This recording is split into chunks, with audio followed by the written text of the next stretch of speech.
madaxweynaha cusub ee maamulka Koonfur Galbeed Mudane Cabdicasiis Xasan Maxamed Laftagareen kulankan uu la qaatay baarlamaanka Koonfur Galbeed Soomaaliya ayaa ku aadanaa sidii loo dhameystiri lahaa howlaha qabyada ah ee horyaala maamulka cusub uu madaxweynaha ka yahay Cabduqaadir Shariif Sheekuna Maye gudoomiyaha baarlamaanka Koonfur Galbeed oo hadallo kooban ka jeediyay kulanka ayaa ugu horeen ugu mahadceliyay xildhibaanada iyo guddiga doorashooyinka howlihii ay qabteen intii ay socotay doorashada madaxtinimada maamulka Koonfur Galbeed isagoona madaxweynaha cusub ugu baaqay inuu dhameystiro howlaha horyaala doorashadaba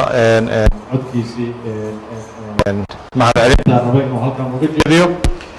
runtii alla farxad ay tahay inaan kala soo qayb fadhiga runtii waxaan rabaa maanta inaan idin sheego aan idinkaga mahadceliyana shaqadii adkayd xilligii adkaa marxaladii adkaa baarlamaanka uu ku soo shaqeeyay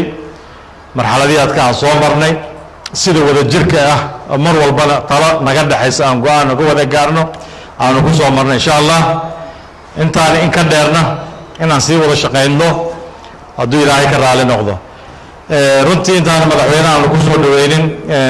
microphone-ka waxaan rabaa oo kale inaan gudoomiye ku-xigeenka madaxweynaha cusub ee la doortay Mudane Cabdicasiis Xasan Maxamed Laftagareen ayaa isna ugu mahadceliyay xildhibaanada iyo guddiga doorashooyinka howlihii adkaa ay qabteen intii socotay doorashada madaxtinimada maamulka Koonfur Galbeed oo muddo badan dib u dhacday sidoo kale madaxweynaha ayaa cambaareeyay qaraxyadii maanta ka dhacay magaalada Muqdisho isagoona ugu tacsiyay dadkii ku geeriyooday qaraxyadaasi waxaa sidoo kale madaxweynaha uu tilmaamay in maamulkiisi wax badan ay ka qaban doonaan howlaha dhameystirka u baahan ee horyaala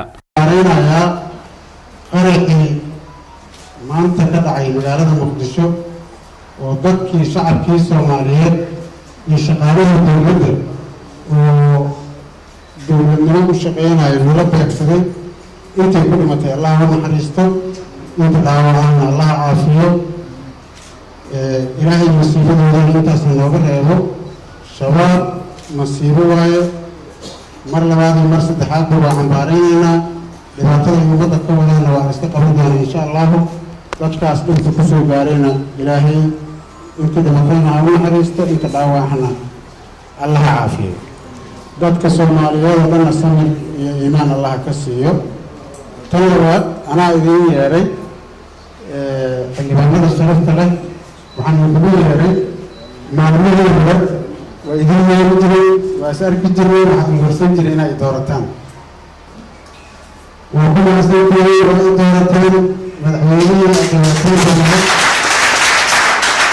maanta waxaan kugu yeeray inaan kugu mahadceliyo su-aashii aan idin warsaday sida quruxda badeeda oo uga jawaabteen jawaabta fadhi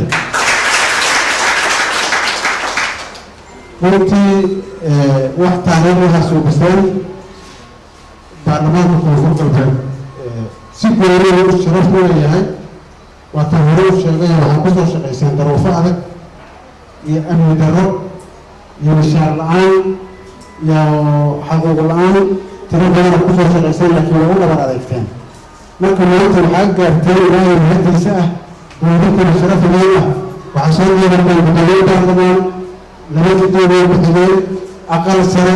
halkii waxay leeyihiin baa soo biseen madaxweyne dooratay waxaa arki doontaa madaxweynaha ugu adaar sheegatay watan ahaan iyaga ku soo dooran abaarkuna waa leeyahay insha Allah waxaa noo bilaaban doonaa shaqooyinkii waajibaadkii madaxweynaha uu iska lahaa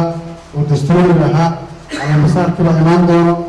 اسمه الدولة كذا إيمان دونه شغل كبير كهرباء بنجيب الدولة أدي كان إنت أصلاً قريبا كأن دونتان وأنا نقرأ ترين دونتان وأنا نقرأ شغلين دونتان وجيبنا يروحوا بلاد الحكومة يرمان توهاي ما دام الدورتين وأم بلاسين سيدا إيه دورتين وإن كلام العليا وإذا شغلتي أم بلاد علينا سيدا وإذا شغلين دونه الناس يحققون كلمات الآن سيدا مبارك عليه وعلينا ورسولنا إن شاء الله اللبان وذا Koonfur Galbeed waxay la noqon doonaan xaquuq amni xildhibaano tababar aqoon xildhibaanada kale oo maxay Soomaaliya Maxamed Cabdiraxmaan Cabdulle TV-ga Soomaali Cable magaalada Baydhabo